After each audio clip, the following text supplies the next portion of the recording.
Bismillahirrahmanirrahim. Assalamualaikum warahmatullahi wabarakatuh. Waalaikumsalam warahmatullahi wabarakatuh. Selamat pagi anak-anak. Pagi, Pak. Bagaimana kabarnya? Alhamdulillah baik. Alhamdulillah. Baiklah anak-anak, sebelum kita memulai mata pelajaran pada pagi hari ini, alangkah baiknya kita mulai dengan bacaan basmalah bersama-sama. Bismillahirrahmanirrahim. Baik, selanjutnya Bapak akan mengabsen kalian masing-masing. Muhammad Fahmi Ulum, Hadir, Pak. Muhammad Riza Bawalaksana, Hadir, Pak. Muhammad Rizal Mustafa. Nggak masuk? Masuk, Pak. Oh, nggak masuk ya. Sudah. Oke, materi kita pada pagi hari ini yakni tentang membiasakan akhlak terpuji. Kemudian kompetensi yang akan kita tuju yakni menghayati kemudian mengamalkan apa itu akhlak terpuji. Di sini Bapak nanti akan menjelaskan masing-masing dari akhlak terpuji itu apa saja. Kemudian metode yang akan digunakan yakni tentang metode run and write. Kalau bahasa Inggrisnya gitu. Kalau di Indonesia kan artinya berlari kemudian menulis. Nanti akan Bapak jelaskan bagaimana metodenya, kita praktekkan bersama-sama. Oke, kemudian tentang materi akhlak terpuji ini, Bapak sedikit mengaitkan dengan kejadian faktual yang terjadi pada saat ini, yakni banyak dari anak-anak muda yang mulai terkikis dari segi moralitas, kemudian adab, itu sekarang sudah banyak terkikis. Seperti di akhlak terpuji ini yakni berpakaian, kemudian berhias. Banyak anak-anak dari kalangan muslim itu menirukan idolanya yang non-muslim, dari segi penampilan, kemudian tingkah laku pun mereka ikuti. Seharusnya kita boleh mengidolakan artis ataupun talent dari orang non-muslim, tapi kita tetap menjaga tradisi kita sesuai dengan syariat Islam. Nah, kebanyakan anak sekarang itu mengidolakan nggak hanya talentnya, nggak hanya talenta dari artis itu, tapi dari segi kelakuan, kemudian tingkah laku dan pakaian pun mereka ikuti. Nah, itu sebaiknya jangan diikuti semua. Ya, kita boleh mengidolakan, kemudian tidak mengikuti apa yang dilakukan oleh artis tersebut jika perilakunya negatif. Seperti itu. Kemudian yang selanjutnya, manfaat dan tujuan pembelajaran ini adalah dengan mempelajari akhlak terpuji ini nanti diharapkan peserta didik kalian bisa menjelaskan kembali apa itu akhlak terpuji, kemudian memberikan contoh perilaku sehari-hari. Begitu nggih, paham? Ya, Pak. Oke, kita lanjutkan sekarang ke materi ya. Bapak akan menuliskan materi tentang membiasakan akhlak terpuji.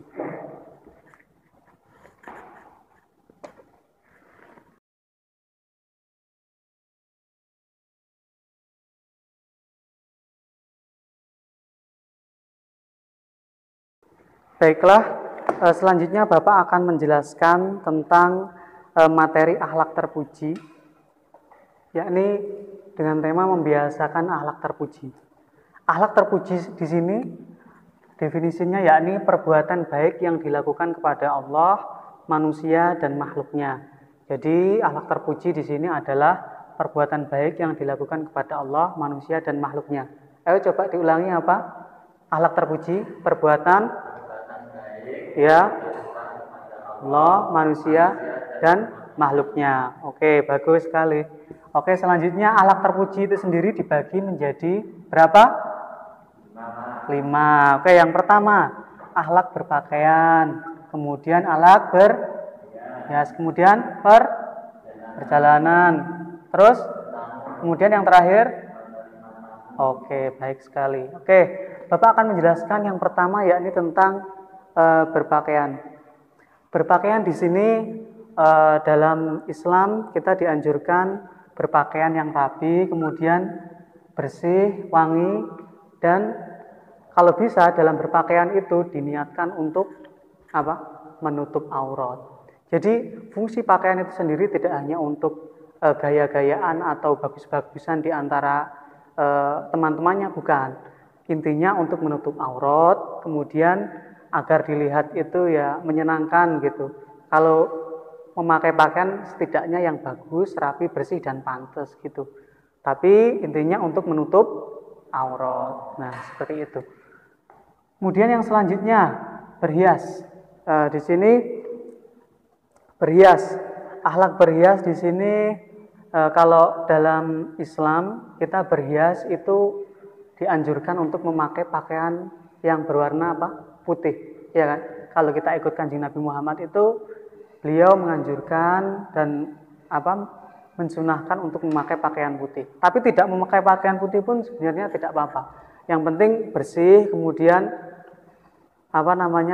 bisa memberikan rasa nyaman di badan kita sendiri.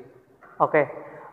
Kemudian berhias ini yang lebih penting poinnya di sini adalah yang Bapak jelaskan di awal tadi bahwa kalau bisa berpakaian ala Muslim itu jangan menirukan orang non-Muslim atau memakai atribut orang non-Muslim. Seperti contoh kita memakai kalung salib. Tahu kan kalung salib? Biasanya artis-artis yang terkenal itu yang dari non-Muslim itu biasanya pakai kalung, lambangnya itu salib. Kemudian antingnya salib, ataupun tato di sini bentuknya salib. Nah itu bagi mereka tidak apa-apa karena tidak ada larangan. Tapi kalau kita sebagai umat Islam itu ada syariat yang mengatakan jangan tasabah biqaumin. Maksudnya tasabah itu menyerupai suatu kaum yang di situ non-Muslim maksudnya. Nah kita tidak boleh seperti itu. Jadi kita boleh mengidolakan secara talentanya, tapi dari segi pakaian kemudian kelakuan kita tidak boleh mencontoh mereka. Paham ya maksudnya? Oke, selanjutnya adalah akhlak perjalanan. Oke, di sini perjalanan dalam Islam itu diatur dalam syariatnya kalau perjalanan itu hendaknya kita karena Allah Subhanahu wa taala. Contoh, kalau Mas Rizal pulang ke Tulungagung itu kan dalam perjalanannya kita kan pulang dalam rangka silaturahmi, ya kan? Nah, silaturahmi itu baik kepada keluarga, bertemu bapak dan ibu untuk berbakti itu kan karena Allah, kita membahagiakan orang tua. Itu baik sekali itu. Dan ketika perjalanan kalau bisa membaca Bismillahirrahmanirrahim, Allah wala haula wala quwata illa billah. Ayo coba diulangi lagi bacanya. Bismillahirrahmanirrahim, Allah wala haula wala quwata illa billahil aliyyil azim. Nah, itu dipakai ketika perjalanan. Kita tawakal kepada Allah dengan membaca doa tersebut. Oke, yang selanjutnya akhlak bertamu. Oke, akhlak bertamu. Pernah bertamu ke rumah orang? Nah, di sini ada tata caranya. Ketika bertamu ke rumah orang, yang pertama izin masuk 3 kali. Kalau aturannya seperti itu kan adanya. Kalau sudah ketuk, misal 1 kali, Assalamualaikum, biasanya nggak jawab kan. Kita ketuk lagi, tidak jawab juga. Nah, untuk yang ketiga kalinya itu dianjurkan kita jangan memaksakan diri untuk masuk. Nanti hanya karena nggak dijawab, sampai masuk sendiri ke rumah masuk, itu nggak boleh. Aturannya seperti itu, kita meminta izin 3 kali. Kalau memang orang yang ditamu itu tidak ada, ya kita jangan memaksakan diri. Paham? Oke, yang selanjutnya kemudian duduk dengan sopan ketika masuk di rumah orang, jaga etika, jangan sakar PDW, paham kan? Ya makan secukupnya. Kalau waktunya sudah mendekati waktu sholat atau mendekati waktu mandi, ya baiknya kalian dengan kesadaran diri pamit, jangan di situ lama-lama karena orang kan banyak kesibukannya. Jangan hanya pokok bertamu di sini, saya nggak apa-apa kok di sini. Jangan seperti itu. Kita harus menghargai orang lain bahwa orang lain juga punya kesibukan. Oke? Yang selanjutnya menerima tamu. Oke, yang menerima tamu ini kemudian, nah, yang menerima tamu. Sekarang kita diposisikan sebagai orang yang menerima tamu. Nah, ketika menerima tamu ini kita dianjurkan untuk mempunyai etika yang baik, menerima tamu dengan baik dan menyuguhkan apa yang kita punya. Tapi jangan berlebihan. Kan biasanya banyak orang ini, kalau ada tamu datang ke rumah kita tidak punya hidangan yang menurut kita kurang pantas lah kalau dihidangkan. Itu jangan sampai berhutang. Kan banyak orang kalau ditamui kadang karena ingin menghidangkan makanan yang pantas sampai di hutang-hutang ke sana kemari, kemudian untuk mengembalikan uangnya susah. Itu jangan seperti itu. Ya kita punyanya apa, kita suguhkan apa adanya, jangan sampai membebankan pada kita. Kalau ada tamu kita harus menghidangkan makanan yang mewah, kemudian hanya untuk menghidangkan itu kita tidak punya uang kemudian berhutang ke sana kemari. Jangan. Apa adanya kita hidangkan, kemudian kita sambut dengan baik. Kalau memang tidak punya ya sudah, kita berikan yang apa kita punya. Paham yang Bapak maksud ya? Oke. Kemudian yang selanjutnya tentang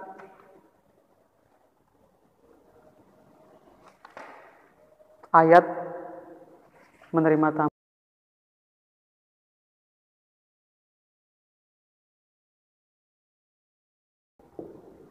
Oke, di sini ada hadis yang mengatakan bahwa menerima tamu itu dianjurkan. Ayatnya, "Man kana yu'minu billahi wal yaumil akhir falyukrim dhaifah." Nah, di sini dalam hadis ini Nabi Muhammad menerima wahyu dari Allah Subhanahu wa taala mengatakan bahwa barang siapa yang beriman kepada Allah, man kana yu'minu billahi wal yaumil akhir, barang siapa yang beriman kepada Allah dan hari akhir, fal yukrim, maka muliakanlah dhaifahu, tamu kamu. Nah, seperti itu. Jadi menerima tamu itu juga dianjurkan oleh Nabi Muhammad SAW bahwa barang siapa yang beriman kepada Allah dan hari akhir dianjurkan untuk memuliakan tamunya. Nah, itu bukan secara adat saja memuliakan, tapi itu merupakan perintah dari Allah dan Rasulullah bahwa memuliakan tamu itu dianjurkan. Oke, yang selanjutnya yakni hikmah akhlak berpakaian. Kalau hikmahnya di sini, hikmah dari masing-masing ini. Yang pertama, berpakaian. Di sini menjaga identitas kita. Identitas sebagai seorang muslim. Jadi berpakaian itu hikmahnya kita menjaga identitas sebagai orang muslim. Nah, kita mempunyai ciri khas sendiri. Kalau orang muslim itu seperti ini. Kalau orang non-muslim itu seperti memakai salib, kemudian ada yang ciri khasnya pakaiannya terbuka, itu orang non-muslim. Kalau kita kan dianjurkan untuk menutup aurat. Kemudian hikmah berhias, yakni memberikan dampak positif. Kalau yang berhias ini hikmahnya memberikan dampak positif kepada kita. Kemudian dengan berhias, jika diniatkan untuk beribadah, maka itu akan diridhoi oleh Allah Subhanahu wa taala. Jadi berhias itu tidak hanya untuk diri aja, tapi untuk bisa mendekatkan diri kepada Allah. Hikmahnya bisa untuk beribadah dan nanti akan memperoleh ridha Allah Subhanahu wa taala. Diniatkan untuk beribadah. Kemudian yang perjalanan ini hikmahnya banyak, menghibur diri. Ketika perjalanan kan kita mendapat banyak pengalaman tuh. Semisal Rizal sama Mas Riza ini perjalanan Wali Songo. Nah, di perjalanan Wali Songo ini kan mendapatkan banyak pelajaran kan dan pengalaman. Oh, kita bisa tahu daerah ini, kemudian di perjalanan kita bisa mengenal banyak orang, kemudian mendapatkan ilmu dari penjelasan-penjelasan yang membimbing kalian perjalanan itu loh. Nah, itu kan nanti diterangkan, oh ini makom makam wali ini dijelaskan, nah itu kita bisa mendapatkan ilmu. Itu hikmah dari perjalanan. Kemudian yang selanjutnya menerima tamu. Yang menerima tamu ini, yang bertamu ini adalah menjalin silaturahmi, menjalin persahabatan, silaturahmi itu ketika bertamu, itu hikmahnya bertamu. Kemudian yang menerima tamu, bahwa menerima tamu itu tadi ya, hikmahnya barang siapa yang beriman kepada Allah dan hari akhir, maka muliakan tamu. Nah, di sini memuliakan tamu itu menunjukkan bahwa keimanan seseorang muslim itu tinggi. Bagaimana tidak, dia meyakini bahwa ketika dia menghormati orang muslim, maka oleh Allah barang siapa yang beriman kepada Allah, maka disuruh untuk menghormati atau memuliakan tamu. Nah, dia meyakini dengan keimanannya bahwa ketika dia yang beriman kepada Allah dan hari akhir, maka perintahnya adalah memuliakan tamu. Nah, dengan keyakinannya, imannya seperti itu, dia mengimani bahwa menerima tamu itu merupakan perintah dari Allah Subhanahu wa Ta'ala. Oke, dari sini ada yang ditanyakan anak-anak mungkin? Apa sudah jelas, sudah gamblang? Sudah ya? Oke, pinter-pinter semua berarti. Mas Riza gimana? Paham ya? Sudah? Alhamdulillah. Oke, kalau gitu Bapak akan Alhamdulillah. Oke, Bapak selanjutnya akan menerangkan metode write and run. Metode ini ya, run and write, salah. Run and write.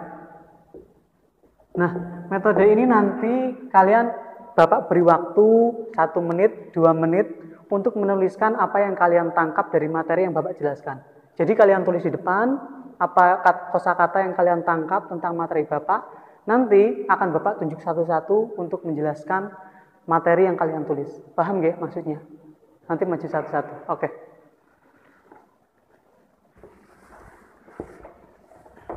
Disiapkan ya materinya. Apa yang ingin kalian tulis disiapkan terlebih dahulu. Nanti kalian tulis masing-masing.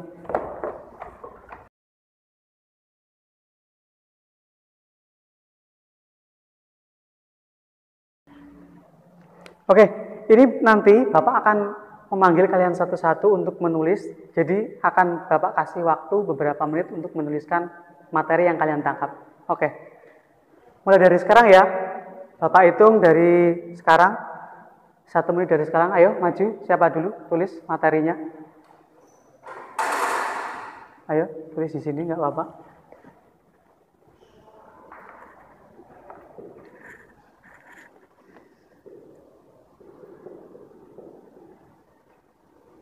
Ya, bagus. Kemudian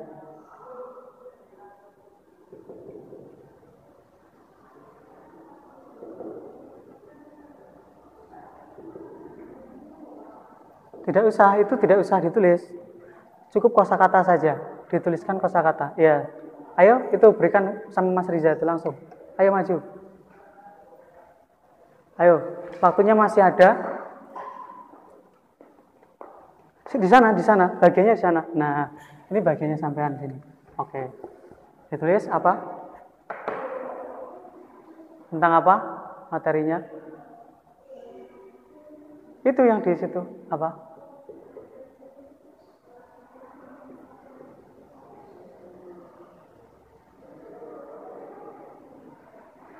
Langsung 2 nggak apa-apa. Kalau ada.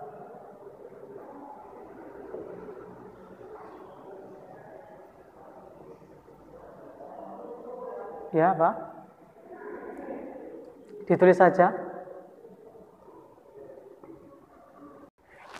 Oke, setelah setelah kalian tulis semua, Bapak akan menunjuk satu persatu dari kalian apa yang kalian tulis, nanti dijelaskan kembali. Oke. Untuk akhlak bertamu, siapa tadi yang menulis? Ya, silakan dijelaskan bagaimana akhlak bertamu itu. Tamu itu bisa kita berkunjung ke rumah seseorang, misalnya kita berkunjung ke rumah teman kita. Ya. Di dalam jalan-jalan, kita berkunjung ke rumah teman, itu ada beberapa hal yang kita perhatikan. Ya. Itu ada tata caranya. Pertama, kita ketika mau masuk rumah, kita tidak boleh langsung masuk ke rumah. Jadi kita harus mengucapkan salam terlebih dahulu.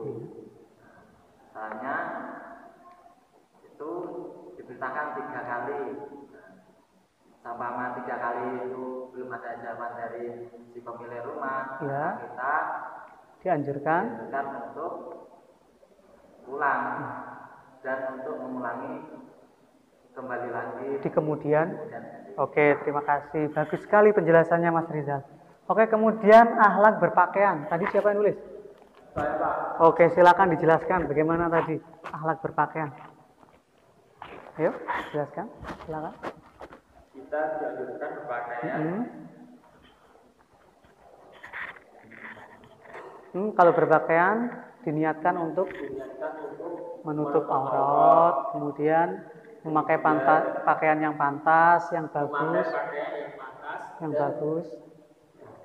yang bagus diniatkan untuk bersyukur kepada yang bagus dan diniatkan untuk bersyukur kepada Allah Subhanahu wa Ta'ala. Oke, dah tuh. Kemudian yang selanjutnya tentang perjalanan. Ini tadi siapa yang nulis perjalanan? Saya, Pak. Oke, dijelaskan lagi ya perjalanan. Silakan. Perjalanan itu perhatikan. Kita berkunjung ke rumah orang tua misalnya. Orang tua. Kita niatkan untuk di jalan Allah, mencari ridho Allah. Dan dalam perjalanan dalam perjalanan mau hendak berangkat dalam perjalanan kita dianjurkan untuk meniatkan berdoa.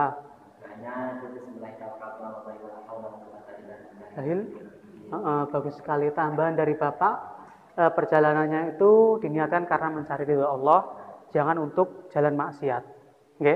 Jadi mencari ridho Allah dalam jalan kebaikan, jangan dalam hal kemaksiatan. Oke. Terima kasih Mas Rizal, bagus sekali penjelasannya. Oke, yang selanjutnya yang terakhir tentang berhias. Oke, siapa tadi yang harus berhias? Saya, Pak. Oke, silakan dijelaskan Mas Rizal untuk yang berhias ini. Apa tadi? Berhias. Baiknya gimana kalau berhias itu, Pak? Kalau berhias itu sebaiknya tidak boleh menyerupai orang yang non-muslim. Non-muslim. Kemudian tidak boleh berlebihan juga dalam berpakaian. Ya, diniatkan untuk mensyukuri nikmat Allah juga. Bagus sekali udah. Gimana? Dari ini ada yang ditanyakan anak-anak, apa sudah paham? Bagus sekali. Jadi Bapak simpulkan dari apa yang kalian tulis dan kalian sampaikan tadi, Bapak sudah menyimpulkan bahwa sebagian besar sudah memahami materi ini tentang membiasakan akhlak terpuji. Oke, terima kasih. Oke, selanjutnya yakni tentang kesimpulannya tadi, akhlak terpuji ini kesimpulannya adalah dari apa yang kita lihat dan kita rasakan saat ini, adab dan akhlak ini makin terkikis. Jadi setidaknya dari pembelajaran kita ini tidak hanya mempelajari soal teorinya saja, tapi setelahnya nanti kita bisa mengamalkan dan mempraktikannya di masyarakat untuk membiasakan akhlak terpuji, yakni tentang apa tadi? Berpakaian, kemudian berhias, apa lagi? Bertamu, menerima tamu dan perjalanan. Nah, itu dibiasakan berakhlak yang baik. Nah, kemudian yang selanjutnya Bapak akan memberikan tugas kepada kalian. Tugasnya simpel saja. Nanti kalian resum materi akhlak terpuji ini dengan baik dan bagus. Nanti kalau minggu depan ada resuman yang bagus, Bapak akan memberikan hadiah kepada kalian. Begitu nggih? Jadi resum yang bagus, maksimal mungkin nanti Bapak akan berikan hadiah yang bagus. Oke. Kemudian sebelum kita akhiri pertemuan pada pagi hari ini, alangkah baiknya kita baca doa bersama-sama dengan membaca hamdalah bersama-sama. Alhamdulillahirabbil alamin. Assalamualaikum warahmatullahi wabarakatuh. Waalaikumsalam.